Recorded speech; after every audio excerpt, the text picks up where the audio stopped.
লতিফুর রহমান সাহেবের একটা উদ্দেশ্য প্রণোদিত ঘটনা মুক্তিযোদ্ধাদেরকেও প্রতিপন্ন করার জন্য, যার কারণে আজকে মুক্তিযোদ্ধারা আজকে এই বয়সে তারা আজকে এখানে আপনাদের সামনে ছুটে এসেছে তাদের মনের আকুতি জানার জন্য।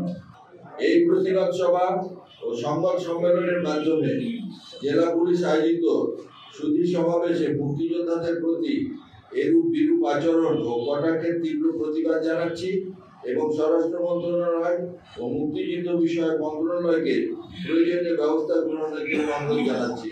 ভবিষ্যতে যেন বীর মুক্তিযোদ্ধাদের প্রতি এরূপ বিরূপ আচরণ ও কটাক্ষ করা না হয় সে ব্যাপারে পদক্ষেপ নেওয়ার জন্য জোর দাবি জানাচ্ছি। বান্ডেল থাকলে প্রতি সেনমানিতে টাকা বাঁচবে। বিকাশ সেনমানি বান্ডেল কিনে জিতুন প্রতি লেনদেনে।